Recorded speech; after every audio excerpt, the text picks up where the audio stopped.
Bagaimana cara kita bisa mempertahankan suatu hubungan, padahal hubungan itu sudah ada di ambang suatu kehancuran?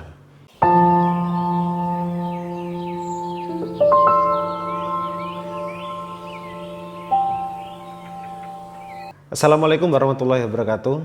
Salam sejahtera untuk kita semua. Berjumpa lagi dengan saya Kang Nur. Bagaimana kabar sedulur Kang Nur, sahabat Kang Nur dimanapun Anda berada? Ya, saya doakan semoga kita semua dalam keadaan sehat, selalu dilimpahkan rezeki, selalu diberikan keberkahan, dan selalu diberikan kesehatan, keselamatan dunia akhirat. Amin ya rabbal alamin. Nah, dan pada video kali ini saya mengangkat tema bagaimana cara kita bisa mempertahankan suatu hubungan, padahal hubungan itu sudah ada di ambang kehancuran.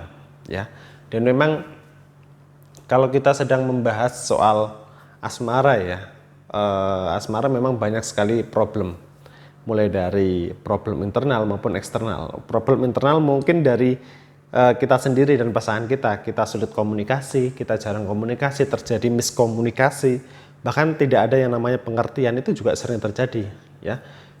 Apalagi kalau faktor eksternal ya, faktor dari luar, paling parah adalah ada yang namanya pelakor, baby minor, orang ketiga, dan lain sebagainya.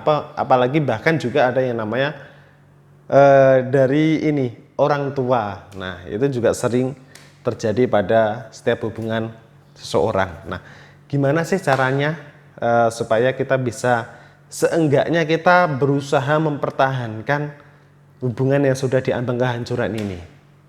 Ya, saya sudah merangkum beberapa tips yang mungkin akan saya sampaikan kepada sahabat Kang Nur semuanya. Ya, tips yang pertama yang sudah saya rangkum adalah bersikap saling terbuka satu sama lain. Ya, bersikap saling terbuka ini salah satu hal yang bisa saya katakan ini adalah hal yang paling penting. Karena apa? Biasanya kita ketika ada cekcok itu pasti ada suatu problem yang kita sembunyikan dari pasangan kita.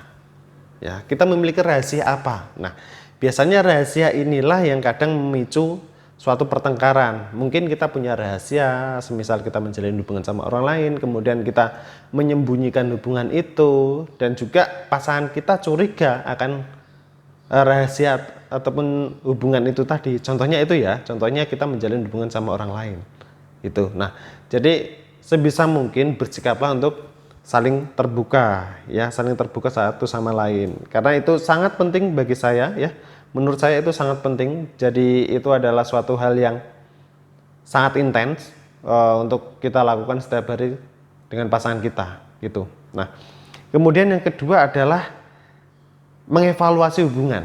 Evaluasi artinya kita melihat sejauh kita menjalani hubungan sama pasangan kita, kesalahan apa saja yang sering kita perbuat. Kemudian hal-hal kebaikan apa yang sering kita lakukan. Nah, itu kita evaluasi apa yang kurang dan kenapa kekurangan kita sama pasangan kita ini kok bisa terjadi cekcok bahkan di ambang kehancuran. Nah, itu masalahnya apa? Nah, itu kita evaluasi. Kalau ada yang kurang maka kita benahi, kalau ada yang benar maka kita tingkatkan lagi kebenaran itu. Nah, itu yang kedua ya. Kemudian yang ketiga adalah mengakui kesalahan. Nah, ini berkaitan dengan poin yang pertama tadi, saling terbuka. Kalau semisal kita sudah terbuka sama pasangan, maka poin yang ketiga adalah kita mengakui segala kesalahan ya.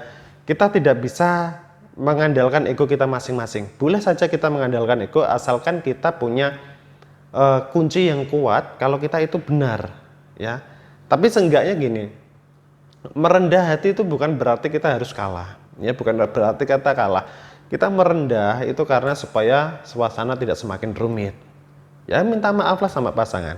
Itu enggak jadi masalah, walaupun kita harus kita terlihat murahan, itu enggak. Justru orang yang mengalah itu akan jadi seorang yang terlihat sangat bijaksana. Itu yang ketiga ya. Kemudian yang keempat adalah mengendalikan diri ketika terjadi cekcok. Ya, artinya kalau kita sedang dalam kondisi marah, coba kita kendalikan diri kita ya.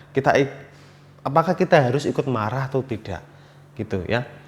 Biasanya gini, orang yang sudah dewasa, orang yang sudah bijak, dia akan lebih tahu mana yang baik, mana yang buruk ya. Biasanya seperti itu. Kalau kita sedang cekcok sama pasangan, bolehlah pasangan kita marah, tapi kita jangan sampai kita ikut marah. Kita tahan diri, kita menjadi penenang ya. Pasangan kita jadi apinya, kita jadi airnya gitu ya. Jadi biar tidak semakin parah gitu. Dan yang kelima adalah jangan mengungkit masalah di masa lampau. Ini paling penting. Biasanya orang yang bertengkar, orang yang sedang cekcok itu biasanya dia teringat masalah-masalah yang sudah terjadi sebelumnya. Ya, dan ketika ada penyulut api sedikit saja, masalah yang sebelumnya ini pasti diungkit. Apalagi untuk perempuan ya, wanita ya, biasanya paling sering melakukan kesalahan ini. Kamu dulu seperti ini, kamu dulu melakukan ini. Nah, itu masalah yang sudah selesai tapi diangkat lagi. Ya kita sebagai pria, ya kita maunya apa sih pasangan kita itu? Mungkin kita berpikirnya seperti itu ya. Jadi sebisa mungkin jangan pernah mengangkat suatu topik yang sebelumnya memang itu sudah selesai. Ya, dan jangan pernah mengungkit masalah yang sudah berlalu. Nah, itu solusi dari saya, Kang Nur. Ada 5 poin ya tadi ya. Mungkin nanti bisa saya sertakan di deskripsi video poinnya apa-apa saja nanti supaya teman-teman bisa menjalankannya dengan tenang gitu ya. Dan mungkin itu dulu ya yang bisa saya sampaikan kali ini. Sampai ketemu di video saya selanjutnya. Wassalamualaikum warahmatullahi wabarakatuh.